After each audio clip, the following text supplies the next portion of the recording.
Ladies and gentlemen, the story you are about to hear is true. The names have been changed to protect the innocent. Dragnet is brought to you by Chesterfield, made by Liggett & Myers, first major tobacco company to bring you a complete line of quality cigarettes.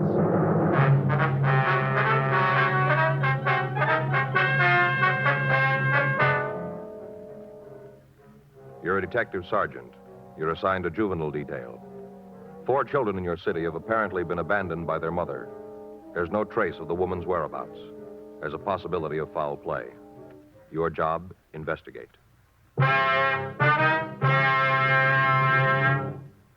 Today, you'll hear these 3 words everywhere. Chesterfield's for me. The cigarette tested and approved by 30 years of scientific tobacco research. Chesterfield's for me. The cigarette with a proven good record with smokers. And first cigarette to have such a record. Chesterfield's for me. Chesterfield gives you proof of highest quality, low nicotine. The taste you want, the mildness you want. The Chesterfield you smoke today is the best cigarette ever made. And best for you.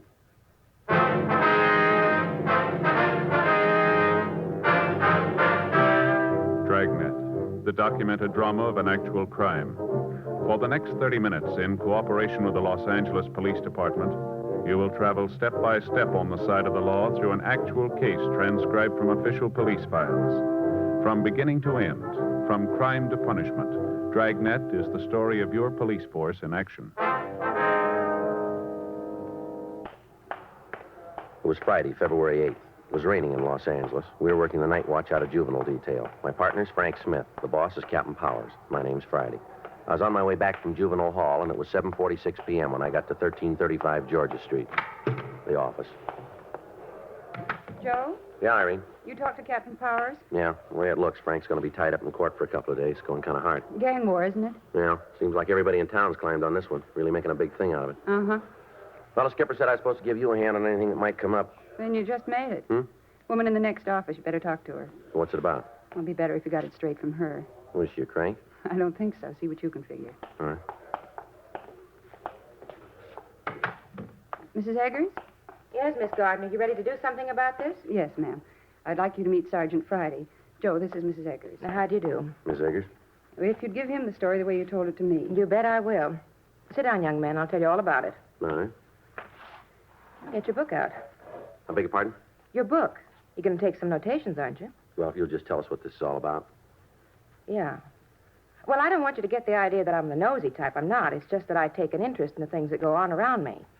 Civil-minded's the way they put it in the papers. Uh-huh. Of course, there are people who say that I pay too much mind to their business, but it isn't true. Not a bit of it. If you'd tell the sergeant what happened. Oh, yeah. Well, these people moved into the house about 6 months ago, the 5 of them. Yes, ma'am. Stevie, Pamela, Carol, Martin, and the mother, Rowena. 4 kids and the mother. All right. Would you like to go on? Well, now, right off, I could spot this woman. Seen a lot of them. How do you mean that, Miss Eggers? You can make it crystal if it's any easier. Yes, ma'am. What did you mean? That you've seen a lot of them? Alkies, you know. Drunks. Mm-hmm. Well, she's one. I could spot it right off. Her and those 4 beautiful children.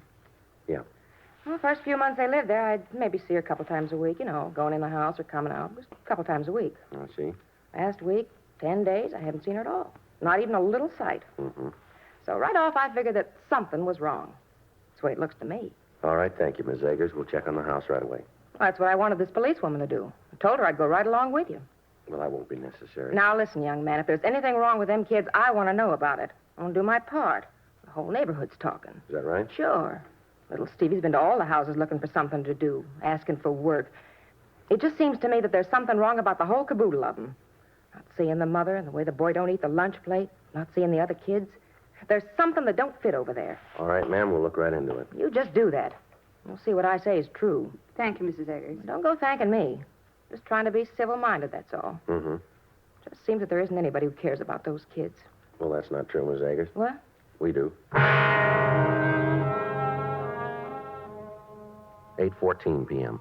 Policewoman Irene Gardner and I left the office and drove over to the address the Eggers woman had given us. The house was a small one-story clapboard building located on the rear of the lot. The front yard was overgrown with weeds, and there were neighborhood advertising papers lying around. When we arrived, there was a faint light on in one of the front rooms. Irene and I went up to the front door and we knocked. We got no answer. I tried the door, but we found it locked. There was no sound from inside the place. The shades were drawn over the windows so that it was impossible for us to see into the house. We walked around to the rear and tried the back door. It's locked. Yeah, doesn't look like there's anybody home. Mm-hmm. Well, let's talk to that Eggers woman again, huh? All right. Doesn't make a lot of sense, does it? From the story she gave us, the kid should be at home. Well, she might be seeing things, Joe. You know, trying to figure out some way to get attention. Yeah, might be. Didn't seem like that to me, though. Joe? What? What do you got there? The front window. There, you see it? Yeah, there's somebody in there. Come on, let's go.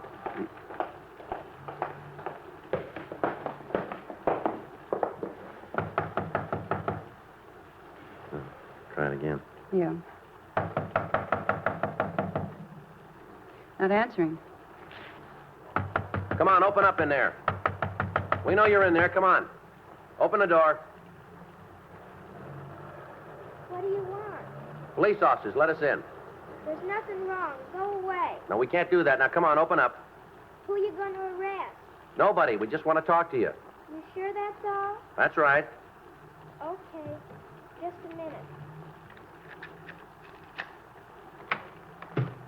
What do you want? You Pamela Telford? I haven't done anything wrong. Well, we didn't say you did. Then what are you doing around here? What are you looking for? Is your mother in? What? Is your mother home? Well, yeah, she's here. Well, we'd like to see her if it's all right. You can't. You can't see her. Well, I'm afraid we're going to have to. She's lying down, asleep. That's why you can't talk to her. Well, what's the matter, little girl? Nothing. Why'd you ask something like that? Don't you think you better let us in? We're going to have to talk to your mother. But she's asleep. She's tired.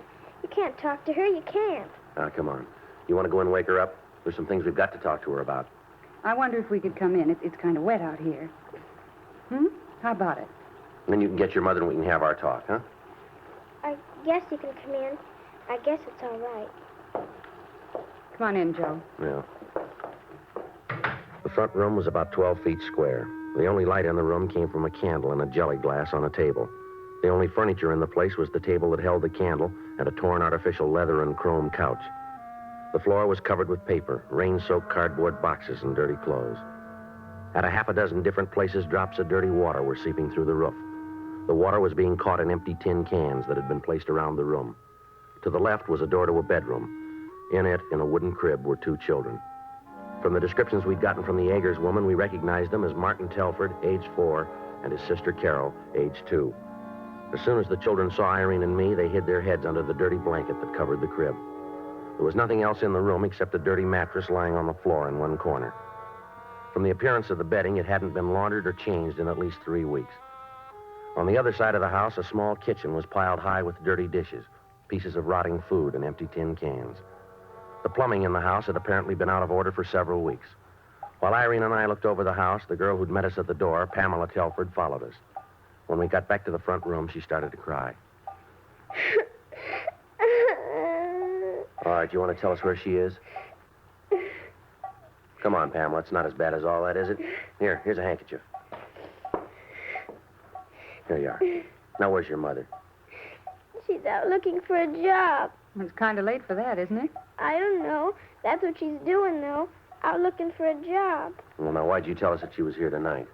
Because I didn't know what you wanted. I thought you were trying to arrest her. Well, why'd you think that? Because that's what she said. Your mother said that? Yes. She told us that policemen arrested people. She told us about it. How you did it once to her. Your mother's been arrested? Yes. Do you know why? Because she was. Well, what for, do you know? She got sick. She got sick and they put her in jail. Mm-hmm. That's why I told you she was asleep. I thought that you'd go away and leave us alone. It's sure cold in here. Yeah. Do you have any heat in the house, Pamela? There's a heater in the bedroom. Oh, I'll turn it on. Good. It doesn't work. What?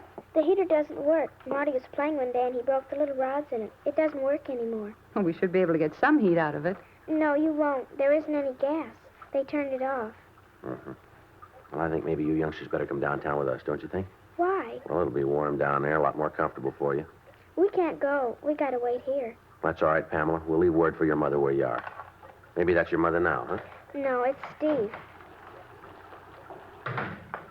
Who are you? He's a policeman. What do you want? There's nothing wrong here. Nothing for you to come butting in for. We want to see your mother, son. She hasn't done anything. Why don't you cops leave her alone?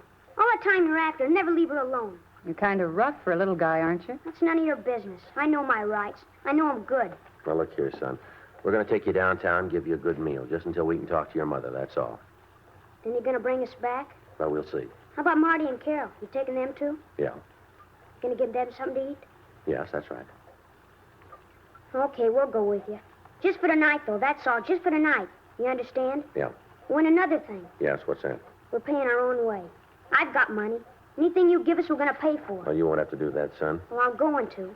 We don't need charity. We're getting along all right. Everybody has a little rough luck now and then. Everybody. Mom tries. She really does. She's been looking for a job for a long time. Uh-huh. All right, Steve, you want to help get the others ready to leave? I'm not sure we can go. Well, I'm afraid you're going to have to, son. All right, but just for tonight. But the only reason is that I want Marty and Carol and Pamela to have something hot to eat. There's something wrong with the stove, so we can't cook on it. That's the only reason we're going. Just because there's something wrong with the stove. The gas is turned off. No, it isn't. It just don't work. But whatever we eat, whatever we get, we're going to pay for it. I've got the money. Well, no, I told you once before that won't be necessary. Well, it is, too. We're not taking any charity. We've never taken any. We're not going to start now either. Anything that's done for us is going to be paid for. Yeah, I guess that's right, Steve. Huh? It'll be paid for. 8:56 p.m. Men from the crime lab arrived and photographed the entire house. The pictures were held for evidence. A search of the house showed that there was no food for the children. In a cardboard box in the bedroom under a pile of toilet articles, we found a photograph of a man and a woman taken at what appeared to be a beach photographer's. Irene and I checked through the rest of the house, but we found nothing that would indicate where the mother of the 4 Telford children had gone. The youngsters were taken to juvenile hall, bathed, given clean clothes, and fed. At first, Steve Telford refused to eat anything until he was assured that his 2 sisters and his brother were being given the same kind of food. After the boy had finished eating, Irene and I talked to him. His previous uncooperative attitude had changed, and he seemed anxious to help us find his mother. This is the longest she's ever been gone. I'm beginning to think there might be something wrong. Well, when'd you see her last, Steve? This is Friday, isn't it? Yes, February 8th. Uh-huh. It was last Tuesday, then. You mean this week, son? No, a week ago. A week ago Tuesday. Well, what did she say when she left? Just like always. She said she wasn't feeling very good and she was going out and try to look for work. What kind of work does she do? Well, she's a waitress. A good one, too. Mm-hmm. That's the trouble, I guess. She's so good. What do you mean? Well, there are only a couple of places that Mom says are any good. Well, you know, where she want to work. I don't believe I understand what you mean, Steve. Well, Mom always said that she wasn't just a hash slinger. That's what she called it. Oh, I see. She said that she was a waitress and she couldn't go to work just any place. Mm-hmm. Where'd she work last? A big place out in Beverly Hills. Forgot the name right now. But when she got the job before she went to work, Mom took us out there. We didn't go right in, but we stood in front and looked at it. Big place, real nice. You know, all kind of glass in front. And you could see the people inside having a good time. We didn't go in, but we could see it good. How long did your mother work there? Well, she had some trouble, and she had to quit. What do you mean, trouble? Well, she got sick, and the man who was her boss got mad at her. And I guess he said a lot of things that Mom didn't like. So Mom told him that he couldn't talk to her like that, and then she quit. Your mother ever tell you what was wrong with her? Steve? No, she didn't. Did you see a doctor about it? You might as well know it. You're going to find out anyway. What's that, son? Well, Mom drank a lot. Sometimes she'd drink too much, and then she'd get sick. That's what was wrong. Mm-hmm. Where's your father, Steve? He died before Carol was born. Right before. I want you to take a look at a picture for us, will you? Look at it and tell us if you know who the man in it is. All right. There you are. That's Mom. Mm-hmm. You know who the man is? No. I don't think I ever saw him before. Does your mother have any men friends? No, I don't think so. At least she never told me about him. She always said that the kids were enough for her, that we were all that mattered. She used to say that when she got a steady job, we were all going to live good. She used to tell us how one day the phone would ring and all our troubles would be over. Just like that. One day we've had a little trouble, and the next, everything was going to be all right. Mm-hmm. Well, she really believed it, too. Just all of a sudden, the phone was going to ring and all our troubles would be over. Mm-hmm. I didn't know how to tell her. Tell her what, son? That they turned the phone off.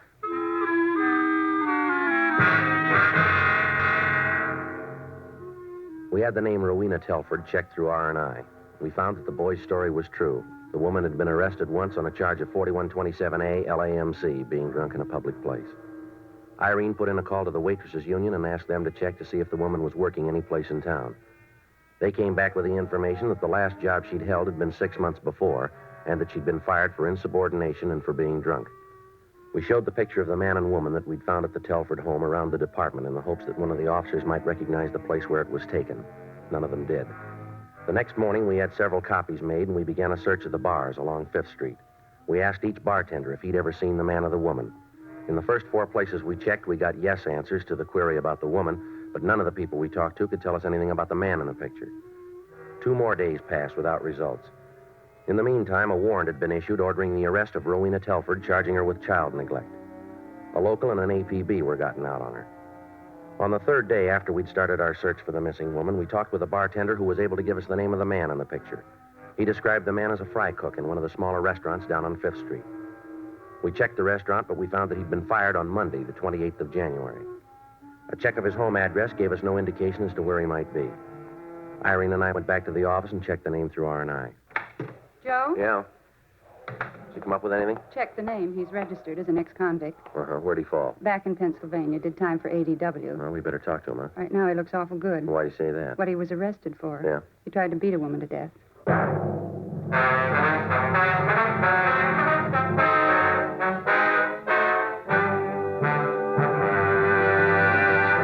You are listening to Dragnet, the authentic story of your police force in action. Meet Peter Lynn Hayes and Mary Healy, America's favorite husband and wife comedy team. They are typical of smokers everywhere who are saying, Chesterfields for me. Mary says, I've smoked regular-sized Chesterfields for about 7 years. Guess that ought to prove how I feel about Chesterfield's taste and mildness. Peter says, Chesterfields for me, too. As far as I'm concerned, King is the only size. And like Mary says, Chesterfield is the only cigarette. Either way you like them, I'll bet you'll find Chesterfield is best for you. Yes, smoke America's most popular two-way cigarette. Regular and king-size Chesterfield. The best cigarette ever made. And best for you.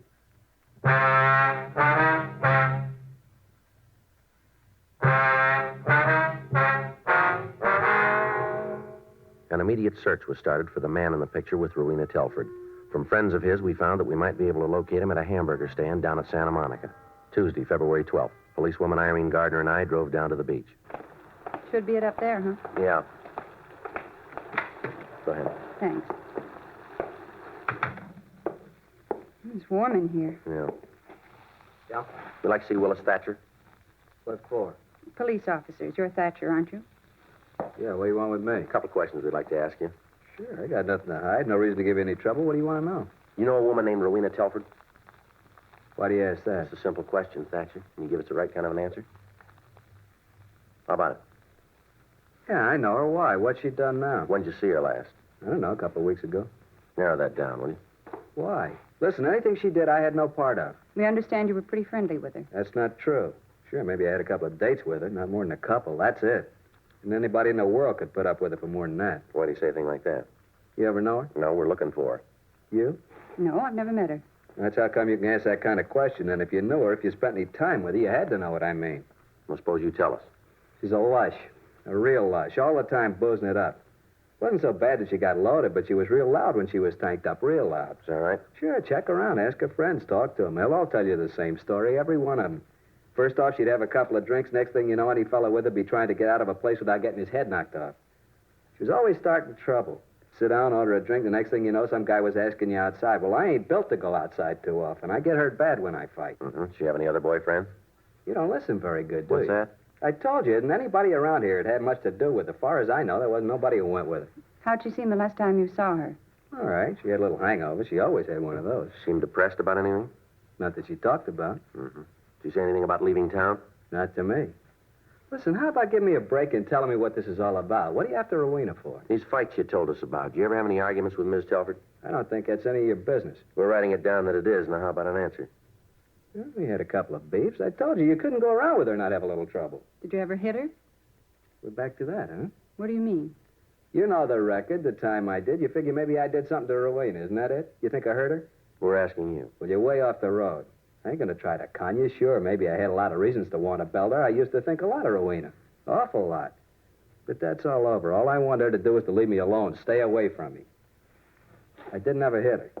I didn't hurt her, no matter what you think. All right. You gotta believe it. I guess it sounds funny. I ain't trying to fool anybody. I'm ready to admit it. I'm a bum. Mm-hmm. She didn't have to keep telling me, not all the time. I knew it. Yeah. Nobody likes to be called a bum, Mm-hmm. even if you know it's true. 1:47 p.m. We drove the suspect over to his rooming house and we checked the premises. We found nothing that would definitely tie him in with the disappearance of the Telford woman. After leaving his room, we took him downtown where he was held for further investigation on a charge of suspicion of murder. We checked communications, but we found that there'd been no word on the missing woman. Her name and description had been checked through the files in Missing Persons Bureau without results. 3:40 p.m. Frank came by the office and said that the trial he was attending was dragging on and that it would be a couple more days before he'd be back on duty with me. A petition was filed on behalf of the children charging violation of Section 273 APC, unfit home, asking that they be made wards of the juvenile court. Policewoman Irene Gardner put in a call to the next-door neighbor of the Telford woman, but we'd found that there'd been no trace of the missing woman since we'd removed the children. 5:12 p.m. We finished up the log for the day and we were leaving the office. I got it. Juvenile Friday. Yeah, that's right. Yeah, what's that address? Yeah. Mm-hmm. Yes, sir, we'll be right there. Right, thank you. What do you got? Bar over on East 6th. Yeah? Rowena Telford just walked in.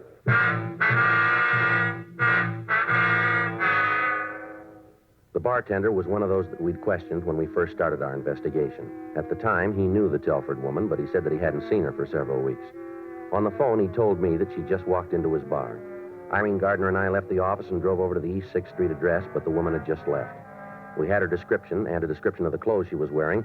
We put that out to all cars in the area, but she was not picked up. Irene Gardner and I went back to the office, and we put out a supplementary bulletin on the woman.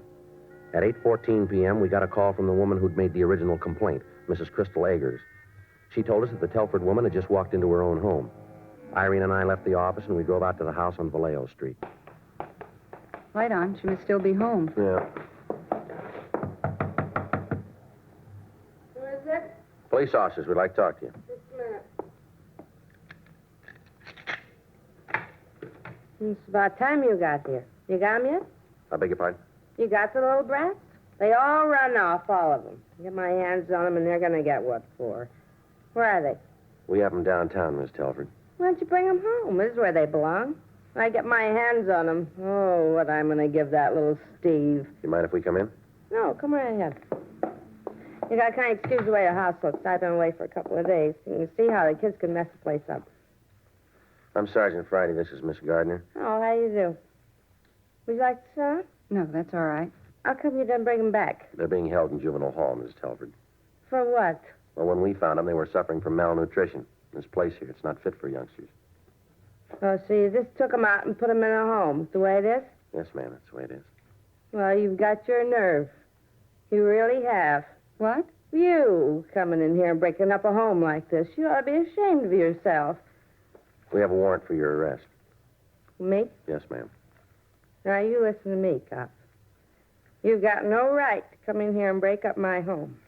I know all about you, cops. All about you pussyfooting around trying to make everybody think you're so good. I know you for what you are, and I'll tell you this. Yes, ma'am, what's You that? better get those kids back here fast. Do you hear me? You get them back here fast, because if you don't, I'm going to sue you and her and the city for every dime it's got. I'll take this to any court in the country I have to, but I'm going to get my kids back. You ain't half as good as you think you are. You want it plain, real plain, so you can understand it. You stink, that's what. All of you stink. All right, ma'am, I think that's enough of that. Where have you been for the last 2 weeks? It was the most terrible thing that ever happened to me. To anybody. He told me he loved me and said we was going to get married. I thought it'd be nice for the kids. That's what I thought, for the kids. And we was going to drive down to Mexico and get married. All nice. Mm-hmm. And everything was going nice. I gave Stevie a couple of dollars and told him to take care of things. And then we left and drove all the way to San Diego without stopping. And then we had some lunch on the way to get married. We had a couple of drinks just to make the food taste better, that's all. Then all of a sudden I got sick again. And he walked out on me. Left me right there in the bar all by myself. And all the promises he made to me, all the things we was going to have. And all of it, just a lot of lies. As soon as I get a little sick, he just had a couple of drinks. He walked out on me. Left me right there, all by myself, you know. Mm-hmm. All by myself. I didn't have no money. No way to get back. What was I going to do? I believed him. I really thought he was going to marry me. I believed all he said, how things were going to be better. I believed it all. The dirtiest trick I ever heard of, walking out on a girl like that. A dirty trick. I got one to beat it. Hmm? The one you pulled on your children.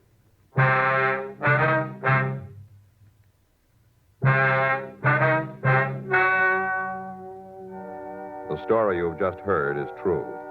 The names were changed to protect the innocent. On June 4th, trial was held in Department 97, Superior Court of the State of California, in and for the County of Los Angeles. In a moment, the results of that trial. Now, here's our star, Jack Webb. Thank you, George Fenneman.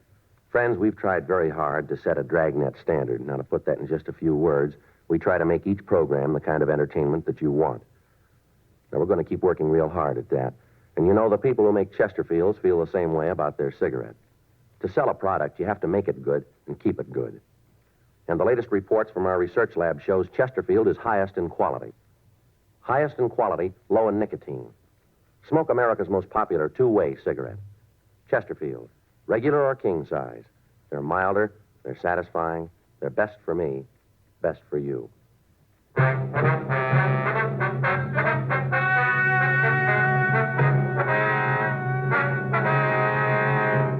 Rowena Esther Telford was tried and convicted of violation of Section 273A PC, endangering the life and safety of a minor, which is punishable by imprisonment in the county jail for a period of not more than 1 year. The 4 Telford children were made wards of the juvenile court and were placed in foster homes.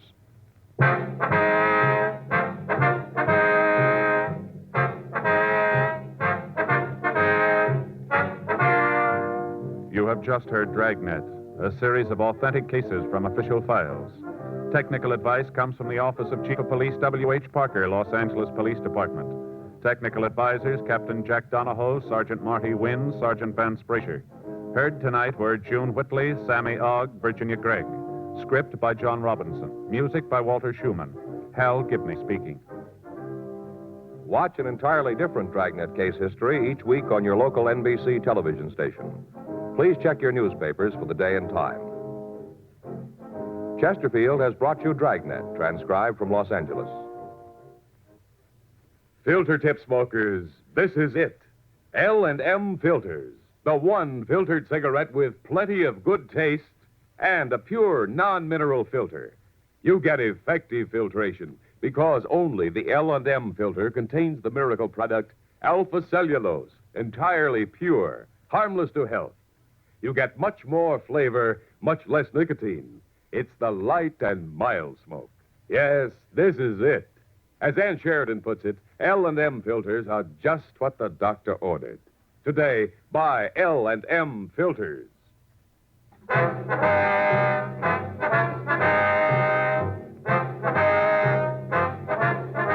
Here, John Cameron Swayze and the news next on the NBC Radio Network.